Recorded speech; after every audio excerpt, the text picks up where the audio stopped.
Aurelius Augustinus, otherwise known as Augustine, Saint Augustine, or Augustine of Hippo, was born to Monica and Patricius on November 13, 354 AD, in Tagaste, Numidia, or now Souk Ahraz, Algeria. His father was pagan most of his life, but converted to Christianity before his death. Augustine's mother, however, was a Christian and raised him as such. While he was curious about scripture, he was fascinated with a Persian religion called Manichaeism, and began practicing that. While he saw all that Christ had to offer and admired it, he ended up tangled in a mess of his own desires and pride. He left Manichaeism after about 10 years of following it, as he saw it foolish to stay with it. He was an excellent student. His parents managed to pay for him to have a formal education, and even though he had at least one sibling of each gender, he was the only one to have this luxury. This education took place first in Tagaste, followed by Maduros, and lastly, Carthage. He was particularly skilled in Latin, and for a while was a rhetoric teacher in Tagaste and then in Carthage. He sought work elsewhere when many of his students refused to pay him. At the age of 28, Augustine set sail for Rome in hopes of becoming rich. He was successful and was declared the imperial professor of rhetoric for the current capital city of the Western Empire, Milan. This was quite the achievement, seeing as being good with words was a majorly necessary skill for practically everyone in those times, and Augustine was seen as the best of the best.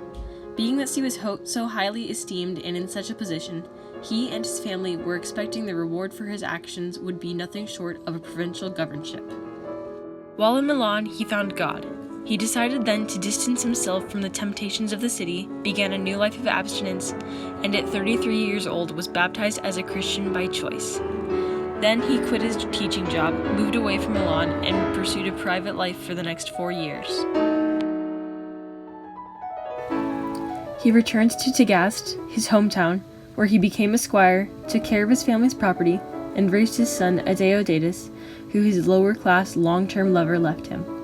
This son died a few years later, and with the rest of his family gone, he had no choice but to give up the family property and become a junior clergyman in Hippo, a coastal city to Gaste's north.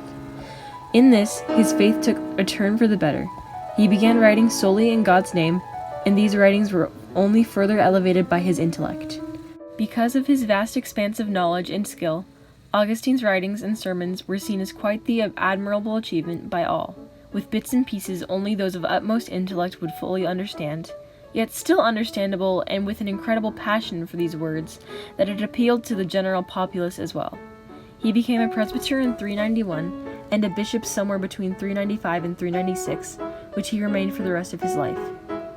He continued still to write, and some of these writings from his early days with the church were written in attack of Manichaeism. He would travel back to Carthage a few months out of each year for church business, in a place where more would recognize and appreciate his talent. When he was about 60, he was offended by implications made by a preacher named Pelagius, and he devoted his time and energy to writing in an effort to bring attention to the teachings of that man. Eventually, Pelagius was excommunicated from the church.